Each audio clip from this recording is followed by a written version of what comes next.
बच्चों, आज हम लोग पढ़ेंगे क्लास 11th केमिस्ट्री में चैप्टर 2 एटॉमिक स्ट्रक्चर में। आज पढ़ेंगे क्वांटम नंबर या क्वांटम संख्याएं। तो क्वांटम संख्याओं को समझने के लिए यहाँ पर हम इसके थोड़ा बैकग्राउंड से चलते हैं। तो यहाँ पर देखेंगे बोर ने अपने एटॉमिक मॉडल में क्या बताया कि किसी परमाणु में नाभिक के चारों ओर बंद वित्तीय कक्षाओं में इलेक्ट्रॉन क्या करते हैं, घूमते रहते हैं या चक्कर लगाते हैं। बोर ने अपने एटॉमिक मॉडल में बताया कि इलेक्ट्रॉन जो होते हैं परमाणु के नाभिक के चारों ओर बंद वित्तीय कक्षाओं में चक्कर लगाते हैं। तो जिसको बोर ने एक इलेक्ट्रॉन को एक कण, एक पार्टिकल के रूप में वहाँ पर बात की। जबकि बाद में यहाँ पर देखेंगे जब वेव तरंग की खोज हुई तो जिसमें एक महान वैज्ञानिक आए जिनका नाम था श्रोडिंगर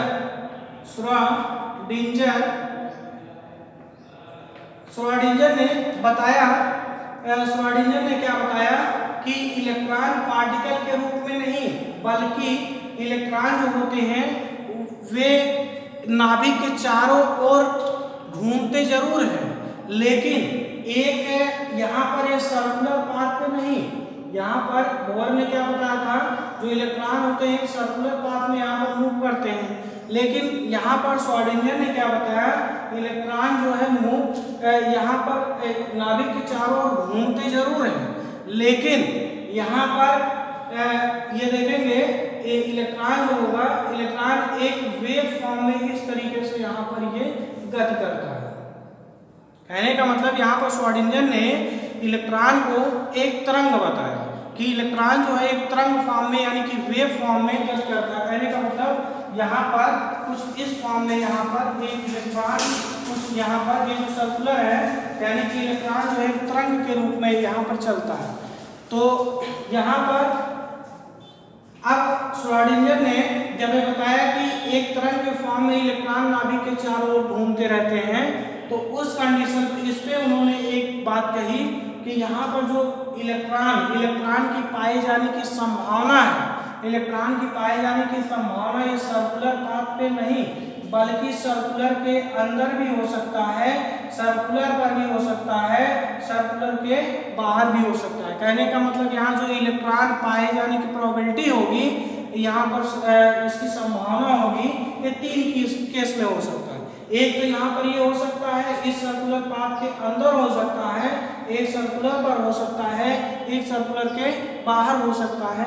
यानी कि इस कंडीशन के आधार पर यहाँ पर ये बताया, इसको 3D बोला, यानी कि इन्होंने बताया कि इलेक्ट्रॉन जो होते हैं वो 3D में मूव करते हैं। 3D यानी 3 डायमेंशनल में। 3 डायमेंशन का मतलब यहाँ पर x और y और z, यानी कि x और y और z, यानी कि किसी भी एक्सिस पर भी यहाँ पर पाए जाने की संभावनाएं हो सकती है। जब वेव फॉर्म में इस तरीके से गति कर रहा है तो इलेक्ट्रॉन यहाँ पर भी होगा, या एक सर्किल के अंदर और सर्किल पर, और यहाँ पर देखिए सर्किल के बाहर भी। यानी कि इसके आधार पर ये बताया, श्रोडिंगर ने ये बताया कि यहाँ पर इलेक्ट्रॉन जो होंगे वो इलेक्ट्रॉन ये 3 डायमेंशनल में मूव करते हैं। अर्थात यहाँ पर जिसके ऊपर उन्होंने एक गणितीय समीकरण की व्याख्या की, तो गणितीय समीकरण का निगमन किया जिसके आधार पर यहाँ पर इलेक्ट्रॉन की ऊर्जा और स्थिति के बारे में यहाँ पर वो समीकरण की व्याख्या होती है। यानी कि उस समीकरण का डेरिवेशन हमारे सिलेबस में नहीं है, तो हम यहाँ पर सिर्फ उसके इक्वेशन को यहाँ पर जिक्र कर रहे हैं। तो जो श्रोडिंगर ने अपने तरंग समीकरण में यानी कि इस इलेक्ट्रॉन पर जो है अपना समीकरण जो दिए, तो समीकरण क्या था, साई यहाँ पर हो जाएगा del square psi upon del X square plus del square psi upon del Y square plus del square psi upon del Z square plus eight pi square M upon H square E minus B psi equal to 0 zero, इस समीकरण का derivation किया।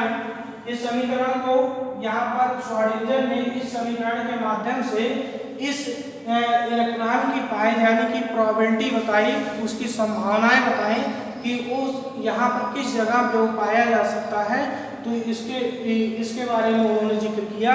तो जिसमें उन्होंने उसकी यहाँ पर तीन चीज़ों के बारे में व्याख्या, जो क्वांटम संख्याओं में तीन चीज़ों के बारे में बात करती है। यहाँ पर इसके आधार पर, इस श्रोडिंगर वेव के आधार पर यहाँ पर ये इलेक्ट्रॉन यानी कि n की वैल्यू बताता है और l की वैल्यू बताता है और m की वैल्यू बताता है। यानी कि ये श्रोडिंगर वेव इक्वेशन इन तीन चर राशियों को यहाँ पर बताता है।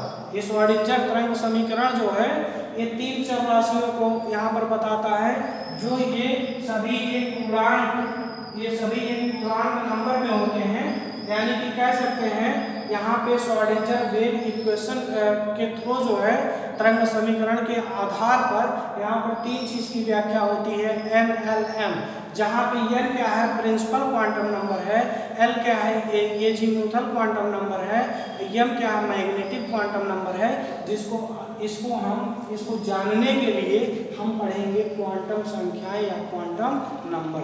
तो अब हम समझते हैं कि ये चीज समझ गए होंगे, क्वांटम संख्याएं यानी कि ये श्रोडिंगर वेव इक्वेशन के आधार पर यहाँ पर तीन चर राशियों का पूर्णांक मान प्राप्त होता है, जिसके आधार पर हम इलेक्ट्रॉन के ऊर्जा और स्थिति के बारे में हम यहाँ पर उसकी व्याख्या करते हैं या उसके बारे में बताते हैं। लेकिन यहाँ पर बात ये हुई, जब यहाँ पर देखा गया ये n, l, m का मान देखा गया, जब स्पेक्ट्रमों की खोज हुई। जब स्पेक्ट्रम की खोज हुई तो स्पेक्ट्रम को पूर्ण रूप से अध्ययन करने के लिए उसमें इन तीनों चीज से काम वहाँ पर नहीं चल रहा था। अर्थात यहाँ पे n की वैल्यू से, l की वैल्यू से और m की वैल्यू से वहाँ पर ये काम नहीं चल रहा था। यानी कि उसका पूर्ण रूप से अध्ययन करने के लिए एक क्वांटम नंबर की और आवश्यकता हुई, जिसको हम यस से प्रदर्शित करते हैं। यानी कि यहाँ पर कह सकते हैं कि यहाँ पर ये जब यहाँ पर देखेंगे, जब स्पेक्ट्रमों का पूर्ण रूप से अध्ययन करने के लिए हमको चार क्वांटम नंबर की आवश्यकता हुई, एक n, l, m और s। अब हम इसी के बारे में इसको हम पढ़ेंगे तो हम कह सकते हैं क्वांटम संख्याएं। अब यहाँ पर एक बार पुनः देखेंगे, क्वांटम संख्याएं जिस प्रकार से हम कह सकते हैं एक व्यक्ति के घर पहुँचने के लिए हमको उसके एड्रेस की ज़रूरत होती है। उसका परिचय, उसका एड्रेस यदि हमको मालूम हो, उसके हम घर बड़े आसानी से पहुंच जाएंगे। तो एड्रेस में जिस प्रकार से सबसे पहले हमको डिस्ट्रिक्ट पता होना चाहिए, फिर डिस्ट्रिक्ट यदि हम पता हो गया, हम डिस्ट्रिक्ट में आ गए, तो उसके बाद हम उस यहाँ पर गांव में पहुंचेंगे, यानी कि विलेज में पहुंचेंगे। उसके बाद यदि हम देखेंगे विलेज में पहुंचेंगे तो यानी कि उसके घर भी पहुंच जाएंगे, यानी कि जो उसके होम पर पहुंचेंगे, जिस व्यक्ति के बारे में हमको जानकारी चाहिए उस व्यक्ति से हम, यानी कि उस मैन से हम बड़े आसानी से उसके बारे में पूर्ण रूप से जानकारी प्राप्त कर सकते हैं। यानी कह सकते हैं जिस प्रकार से किसी व्यक्ति के घर पहुंचने में हमको उसके एड्रेस की ज़रूरत होती है, ठीक उसी प्रकार से इस क्वांटम संख्याओं में यानी कि इस इलेक्ट्रॉन की ऊर्जा और स्थिति के बारे में पूर्ण रूप से जानकारी प्राप्त करने के लिए यहाँ पर इन चारों चीज़ों की जानकारी अति आवश्यक है। यानी कि यहाँ पर n, l, m और s का मान ये ज्ञात होना जरूरी है। जहाँ पे n क्या है, n प्रिंसिपल नंबर है, और यहाँ पर l क्या है, अज़ीमुथल नंबर है, अज़ीमुथल क्वांटम नंबर है, m क्या है, मैग्नेटिक क्वांटम नंबर है, s क्या है, यहाँ पर स्पिन क्वांटम नंबर है। तो ये यहाँ पर अब हम यहाँ पर पढ़ते हैं क्वांटम संख्याएं कितने प्रकार के होते हैं। क्वांटम संख्याएं अब हम अपने टॉपिक पर आते हैं। यहाँ पर क्वांटम संख्याएं चार प्रकार के होते हैं। तो जिसमें पहला जो है principal quantum principal quantum number, और सेकंड होता है एजीमूथल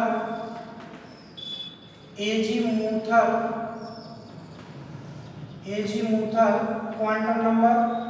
और देखेंगे थर्ड क्या होता है एजीमूथल, और देखेंगे यहाँ पर इसको हम एंगुलर भी बोलते हैं, एजीमूथल और एंगुलर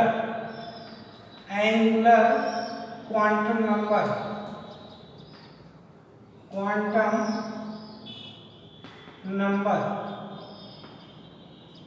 अब यहाँ पर देखेंगे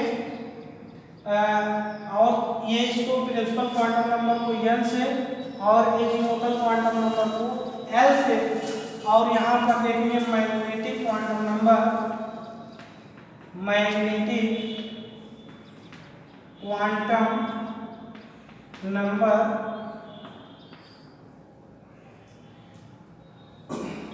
इसको हम m से प्रदर्शित करते हैं।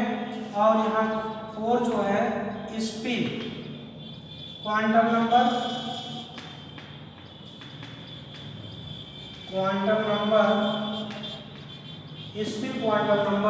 को हम यहाँ पर s से प्रदर्शित करते हैं। अब यहाँ पर तो ये चीज़ हम यहाँ पर हम डिफिनीशन में लिखेंगे। सबसे पहले क्वांटम नंबर किसे कहते हैं ये आप लोग लिखेंगे कि क्वांटम नंबर क्या होता है कि यहाँ पर क्वांटम नंबर देखेंगे परमाणु में इलेक्ट्रॉनों की ऊर्जा व स्थिति को प्रदर्शित करने के लिए प्रयोग किया जाता है, या प्रयोग की जाने वाली संख्याओं को क्या कहेंगे क्वांटम संख्या कहते हैं। क्वांटम संख्याएं जो है यहाँ पर 4 प्रकार की होती हैं, जो 4 प्रकार की principal quantum number, azimuthal quantum number, और तीसरा क्या है मैग्नेटिक क्वांटम नंबर, और चौथा क्या है स्पिन क्वांटम नंबर। अब हम इसके बारे में एक एक का डिटेल में स्टडी करेंगे। तो सबसे पहले हम यहाँ पर हेडिंग डालते हैं प्रिंसिपल क्वांटम नंबर, जिसको हिंदी में कहते हैं यहाँ पर प्रिंसिपल क्वांटम नंबर, या इसको मुख्य क्वांटम संख्या, इसे हिंदी में मुख्य क्वांटम संख्या कहते हैं। मुख्य क्वांटम संख्या इसको हिंदी में कहते हैं। तो यहाँ पर देखेंगे ए प्रिंसिपल क्वांटम नंबर क्या होता है, यहाँ पर नंबर हम आपको जिक्र कर रहे हैं। तो प्रिंसिपल क्वांटम नंबर पहली चीज तो हमको ये बताता है कि जो परमाणु होता है, परमाणु के नाभिक के चारों ओर यहाँ पर जो एक कक्षक जिसमें इलेक्ट्रॉन क्या करते हैं चक्कर लगाते हैं, चक्कर यहाँ पर एक वेव के फॉर्म में लगाते हैं, जिसको यानी कि जिसमें यहाँ पर इलेक्ट्रॉन चक्कर लगाते हैं उसको हम क्या बोलते हैं सेल बोलते हैं। यानी कि हम कह सकते हैं यहाँ पर जो इसके हम क्या बोलते हैं इन सभी को सेल बोलते हैं। यानी कि यह किसी कोष को पहली चीज तो हमारा ये क्या है यहाँ पर हम नोट नहीं कर रहे हैं, सिर्फ इंडिकेट करते हुए चल रहे हैं। आप लोग अपनी कॉपी में इसको ऐड करते चलेंगे। तो पहली पॉइंट हम यहाँ पर क्या बताएं, ये प्रिंसिपल क्वांटम नंबर जो होता है यह कोषों की संख्या को व्यक्त करता है। इस क्वांटम संख्या को हम यहाँ पर किससे प्रदर्शित करते हैं, n से प्रदर्शित करते हैं। ये हम पहले पॉइंट में यहाँ पर ये इसको नोट करेंगे। और दूसरे पॉइंट में हम बात करते हैं जो यहाँ यानी कि इसको हम किससे प्रदर्शित करते हैं स्मॉल n से प्रदर्शित, यानी कि जो मुख्य क्वांटम संख्या को हम कोष कहते हैं, जिसको हम n से प्रदर्शित करते हैं। यानी कि दूसरा चीज क्या है n का मान क्या हो सकता है 1 हो सकता है 2 हो सकता है 3 हो सकता है 4 हो सकता है 5 हो सकता है, जिसको हम यहाँ पर k l m n इत्यादि नामों से जानते हैं। कहने का मतलब जो ये हमारा सेल है ये प्रथम सेल नाभिक के सबसे करीब वाला सेल, इसको हम k कहते हैं, इसको l कहते हैं, इसको क्या कहते हैं m कहते हैं, यानी कि इसको क्या कहेंगे n कहेंगे। अब यहाँ पर इसको नंबर में इसे 1 2 3 4 यानी कि इस प्रकार से हम यहाँ पर लिखेंगे। यानी कि दूसरे पॉइंट में हम क्या लिखेंगे, हम लिखेंगे n के मान जो होते हैं 1 से लेकर के n तक, n कुछ भी हो सकता है, इनफाइनाइट हो सकता है। तो यानी कि यहाँ पर 1 2 3 4 हो सकता है, जिसको हम यहाँ पर k l m n से व्यक्त करते हैं। ये हमारा ये क्या बताता है, यहाँ पर ये कोष बताता है, ये कौन सा कोष है। इसको हम सेकंड पॉइंट में इसको हम नोट करेंगे, हम नोट यहाँ पर नहीं कर रहे हैं। और दूसरी चीज उसके बाद यहाँ पर देखेंगे, यदि n का मान हमारा क्या है, यहाँ पर लिखे हैं यदि n का मान क्या है 1 है 2 है 3 है 4 है, तो उसके लिए यहाँ पर ये सेल का मान क्या हो जाएगा, सेल का मान 1 सेल के लिए k, सेकंड के लिए l, थर्ड के लिए m, फोर्थ के लिए n। तो इस प्रकार से यहाँ पर प्रदर्शित करेंगे और देखेंगे n जैसे जैसे यहाँ पर n का मान जैसे जैसे यहाँ पर बढ़ रहा है, जैसे जैसे n का मान यहाँ पर देख रहे हैं बढ़ रहा है, वैसे वैसे यहाँ पर इसका ऊर्जा स्तर यानी कि इसका सबसेल यानी कि नाभिक से इसकी क्या है, इसका दूरी जो है बढ़ता हुआ चला जाएगा। कहने का मतलब n का मान बढ़ने के साथ साथ नाभिक से और यहाँ पर जो जिस सेल की बात कर रहे हैं उस सेल के बीच की दूरी क्या होती है, वो बढ़ता हुआ चला जाता है। इसको हम थर्ड पॉइंट में नोट करेंगे। इसके लिए हम थर्ड पॉइंट में अगर से बात करें, यहाँ पर उसकी त्रिज्या अगर से निकालना हो तो यहाँ पर फार्मूला होता है Rn इक्वल टू क्या लिखेंगे, n स्क्वायर इंटू R1। यानी कि यहाँ पर इस फार्मूले से इस नाभिक से उसकी दूरी को यहाँ पर हम पता कर सकते हैं। तो ये चीज यहाँ पर, और फोर्थ पॉइंट में बात करेंगे, इसको आप सभी यहाँ पर नोट्स बनाते चलेंगे और देखेंगे हम इसके आधार पर किस प्रकार से पेपर में क्वेश्चंस आते हैं, वो किस प्रकार से उसको सॉल्व किया जाएगा, उसको हम आगे इसको हम बताएंगे। तो यहाँ पर इसको ये नोट करते चलेंगे। तो ये आप लोग लैंग्वेज में लिखेंगे, यहाँ पर हम शॉर्ट फॉर्म में लिख रहे हैं। तो आगे देखेंगे यहाँ पर कि जो यहाँ पर देखेंगे n के मान जो होते हैं कोष के ऊर्जा स्तर में व्यक्त किए जाते हैं। n का मान जो होता है ये कोष के ऊर्जा स्तरों के मान में ये व्यक्त किए जाते हैं। यानी कि ऊर्जा स्तर की बात करें तो पहले कोष के लिए पहले कोष का ऊर्जा स्तर का मान 1 होता है, सेकंड के लिए 2 होता है। यानी कि जैसे जैसे n का मान बढ़ता जाएगा वैसे उस सेल की ऊर्जा स्तर का मान बढ़ता हुआ चला जाएगा। इसको याद रखें।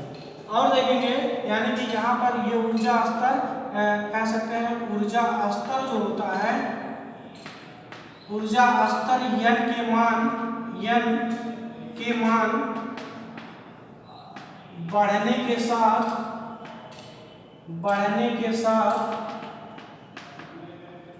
बढ़ता है। नंबर 5 देखेंगे, 5 में क्या हो जाएगा, इसमें कह सकते हैं इसका जो कोणीय संवेग होगा, किसी कोष में इलेक्ट्रॉन का कोणीय संवेग जो होता है, ये बहुत इंपॉर्टेंट लाइन है, इसको हम नोट कर देते हैं। किसी इलेक्ट्रॉन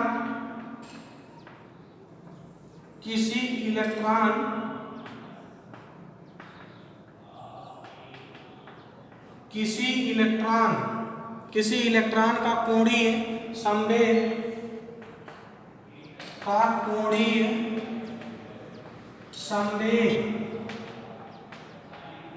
कोणीय संवेग यहाँ पर क्या हो जाएगा, कोणीय संवेग यहाँ पर हो जाएगा NH/2π। इसको हम याद रखेंगे। यानी कि किसी इलेक्ट्रॉन का कोणीय संवेग क्या होता है, NH/2π, जो कि बहुत इंपॉर्टेंट लाइन है। तो इसका कोणीय संवेग निकालने के लिए तो यानी कि हम इसको हम समझ चुके होंगे। यहाँ पर ये मुख्य क्वांटम संख्या क्या होता है, तो मुख्य क्वांटम संख्या जो होता है ये क्या बताता है, ये कोषों को बताता है या कोष को बताता है या इसी को सेल के नाम से जाना जाता है। पहली पार्ट में क्या बताएं, प्रमुख क्वांटम संख्या को कोष या सेल कहते हैं, जिसको हम स्मॉल n से प्रदर्शित करते हैं। और दूसरी पॉइंट में हम ये बताए हैं कि यहाँ पर ये n का मान जो होगा ये 1 2 3 4 इत्यादि ये सभी हो सकते हैं, यानी कि n इनफाइनाइट तक जा सकता है। तो जिसमें ये अगर से n का मान 1 है उसके लिए हम यहाँ पर k सेल कहते हैं, अगर 2 है उसके लिए l, और यहाँ पर 3 है उसके लिए m, अगर 4 है तो उसके लिए n इत्यादि नामों से वो प्रदर्शित किया जाता है। और उसके बाद हम ये बताए हैं कि जैसे जैसे नाभिक से यहाँ पर n का मान जैसे जैसे बढ़ता जाता है वैसे वैसे परमाणु के नाभिक की त्रिज्या का मान क्या होता है, बढ़ता जाता है, जिसको हम कैलकुलेट यहाँ पर कर सकते हैं Rn = n² × R1 से, यानी कि इन तीनों मान से हम निकाल सकते हैं, यानी कि इस फार्मूले से। और उसी को हम चौथी लाइन में हम आपको बताए हैं कि ऊर्जा स्तर n के मान बढ़ने के साथ साथ ऊर्जा स्तर जो होता है, यानी कि ऊर्जा स्तर यहाँ पर 1 2 3 4 5 यही ऊर्जा स्तर है, यानी कि ऊर्जा स्तर जो होगा n का मान जितना अधिक होगा उसमें उसका ऊर्जा स्तर का मान उतना अधिक होगा। और उसके बाद देखेंगे किसी इलेक्ट्रॉन का कोणीय संवेग, ये बहुत इंपॉर्टेंट लाइन है, यानी कोणीय संवेग ns क्या होता है 2 पाई होता है, तो इसको हम यहाँ पर याद रखेंगे। और अब यहाँ पर हम आते हैं यहाँ पर सेकंड क्वांटम नंबर पर, इसको आप लोग नोट्स बना लेंगे। और अब हम यहाँ पर बताएंगे सेकंड, यहाँ पर प्रिंसिपल क्वांटम नंबर, सेकंड हम यहाँ पर बात कर रहे हैं द्विगंशी क्वांटम संख्या, यानी कि सेकंड जो है द्विगंशी या उसको एजीमूथल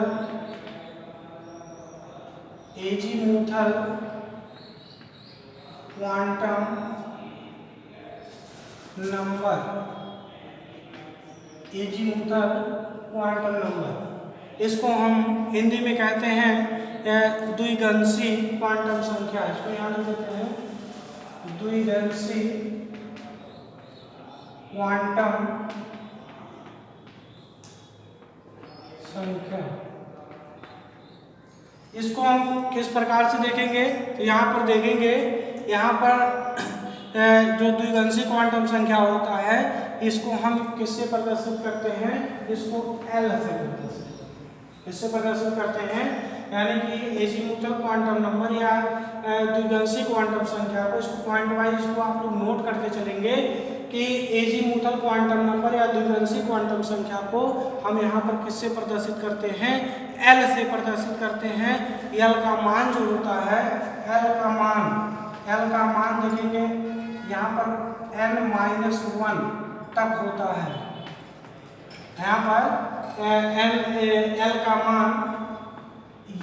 मान ऐसे कह सकते हैं, L का मान n-1 तक होता है। कहने का मतलब ये है कि यहाँ पे यदि हमको n की वैल्यू हमको पता है, यानी कि n बराबर अगर से यहाँ पर n है तो n का मान कितना होगा, तो इस फार्मूले पे रखेंगे n-1, यानी कि यहाँ पर क्या आएगा 1 - 1 क्या आएगा 0। तो यानी कि हमारा यहाँ पर n का मान किस पे डिपेंड करता है, n पर। n का मान यहाँ पर देखेंगे, अगर से यहाँ पर 1 है तो यहाँ पर 0 आएगा। अगर से n का मान यहाँ पर देखेंगे, यहाँ पर 2 है तो l का मान क्या हो जाएगा, l बराबर n प्लस 2, सॉरी यहाँ पर 2 + 1, यानी कि ये क्या हो जाएगा 3, यानी कि n का मान क्या होता है 3।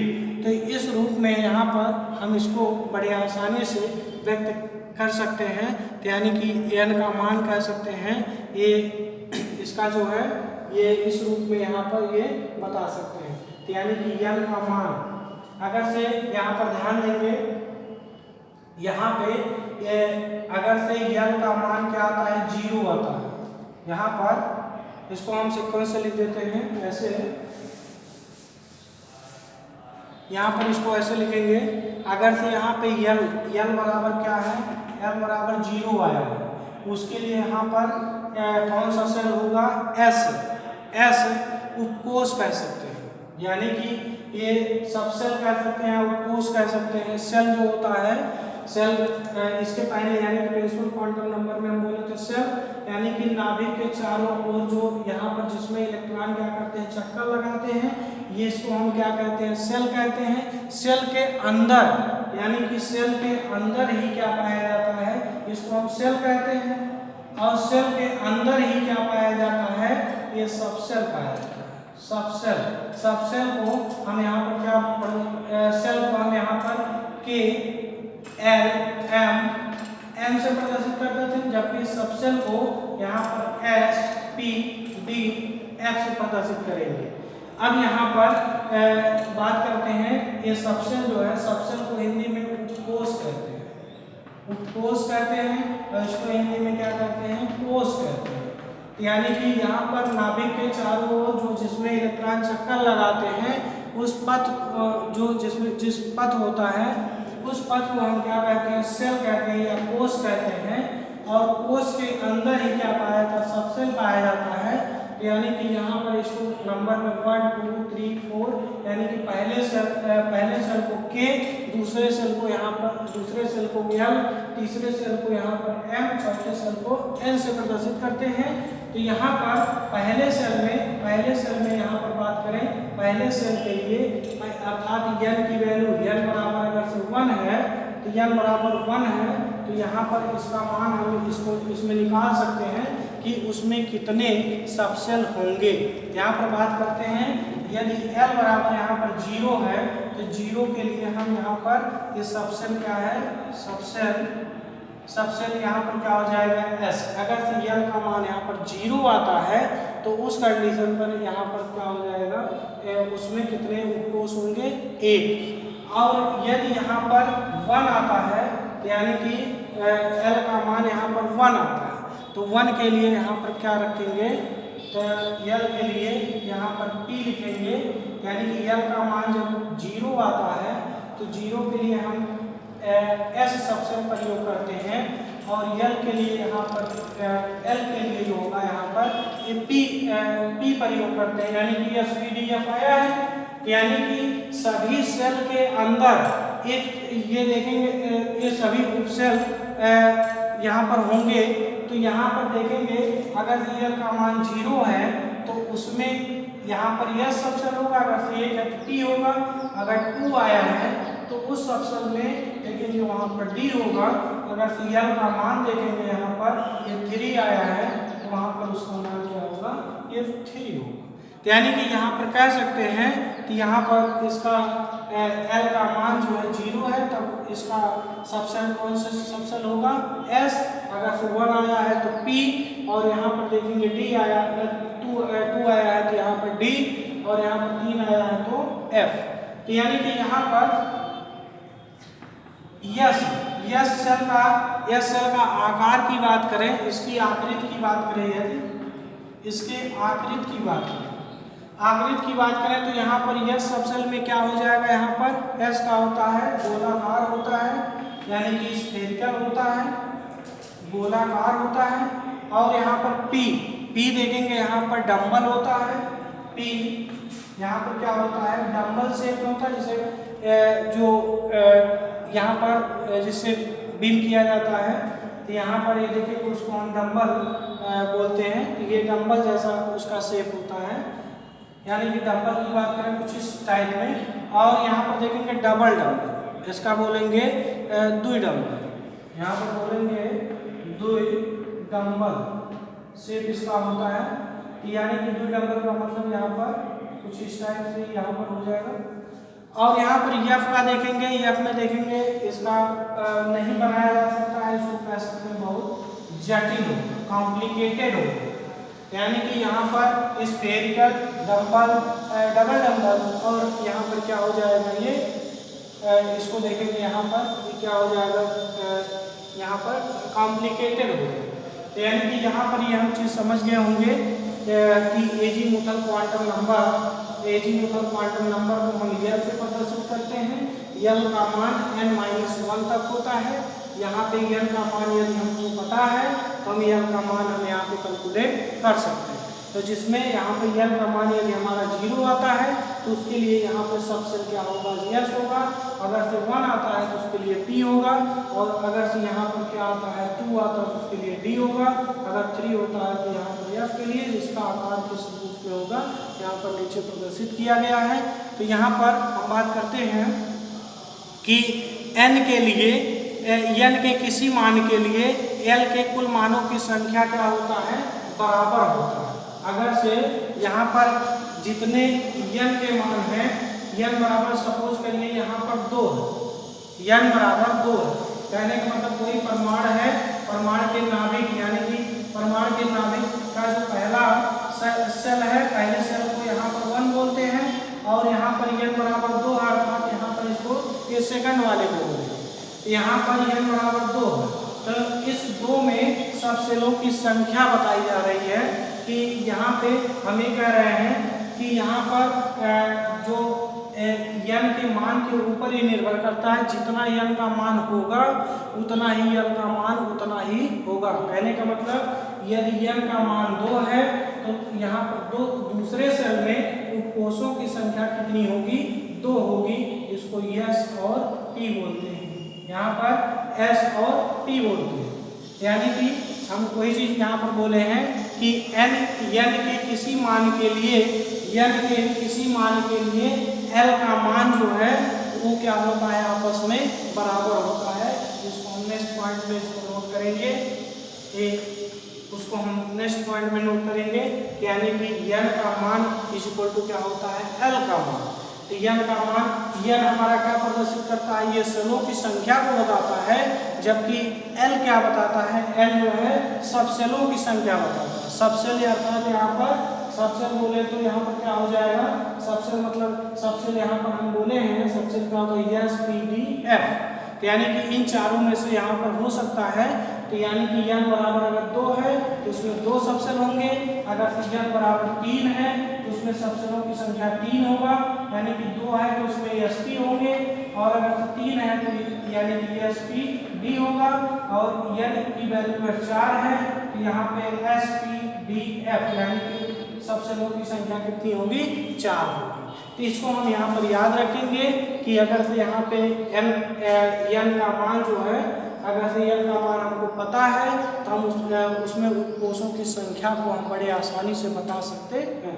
तो यानी कि क्या बताएंगे, अगर से n का मान जितना है उस सेल में उपकोषों की संख्या यदि पूछता है, जैसे दे दिया, जैसे आपसे क्वेश्चन पूछ लिया गया कि यहाँ पर n बराबर 3, n बराबर 3 के लिए उपकोषों की संख्या बताइए, उपकोषों की संख्या बताइए। तो उपकोषों की संख्या बराबर क्या हो जाएगा, तो n बराबर 3 है तो उपकोषों की संख्या भी 3 होगा, अर्थात n की वैल्यू क्या होगी, 3। उसका अगर यदि नाम पूछता है, नाम भी बताइए, तो नाम क्या हो जाएगा यहाँ पर कि ये क्या हो जाएगा, S T और D, जिसमें S के लिए n का मान 0 होता है, T के लिए n का मान 1 होता है, D के लिए n का मान क्या होता है, 2 होता है। इसको हम याद रखेंगे ये क्योंकि आगे आपका इससे रिलेटेड बहुत ही क्वेश्चन से आपको मिलेंगे, इसको हम आपको आगे बताएंगे। आगे हम उसको देखेंगे कि किसी उपकोष की ऊर्जा तथा आकृति L के मान से निर्धारित की जाती है। उसमें यानी कि ऊर्जा का मान जो है इसके यहाँ पे n के मान से निर्धारित किए जाते हैं। हाइड्रोजन के लिए बात करें, यहाँ पे नेक्स्ट पॉइंट की बात कर रहे हैं, तो ऊर्जा स्तर यानी कि हाइड्रोजन के लिए बात करें, NS इक्वल टू क्या होता है, NP इक्वल टू ND और इक्वल टू क्या होता है, NF।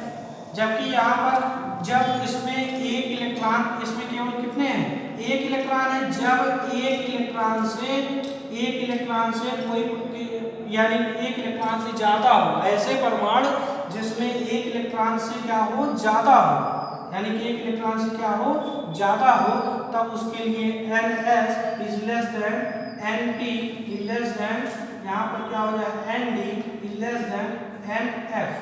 यानी कि यहाँ पर इसको याद रखेंगे, इससे जो होता है, इससे किसी भी ऊर्जा और आकृति के मान को निर्धारित किया जा सकता है।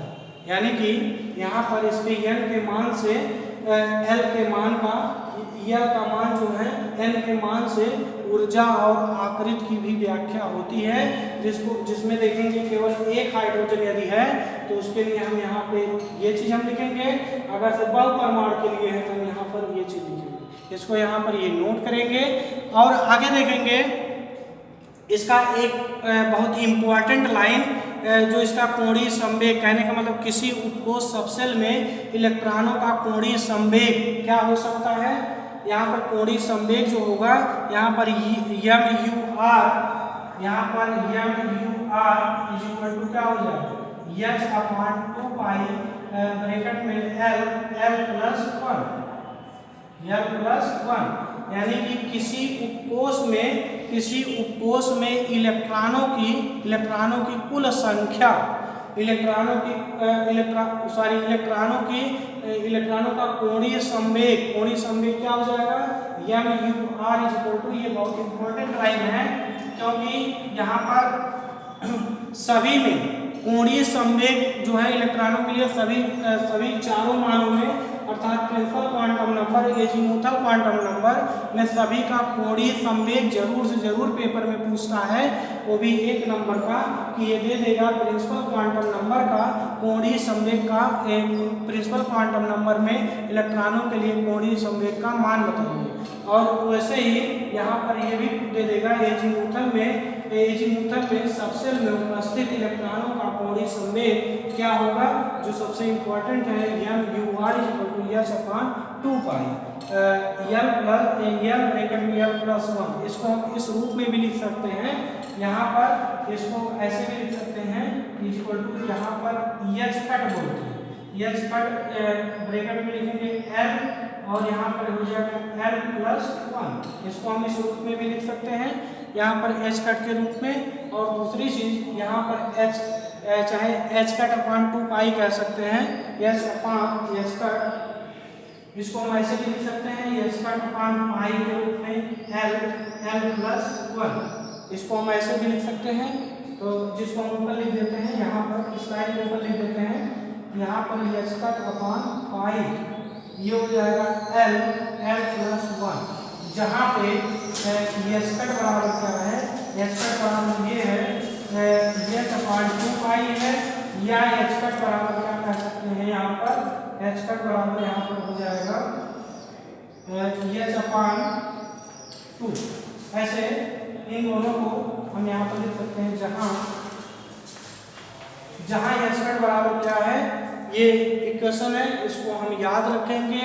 यहाँ पर किसी सबसेल में इलेक्ट्रॉनों के कोणीय संवेग M U R H upon 2 pi L plus 1 होता है, और इसको हम इस रूप में भी लिख सकते हैं।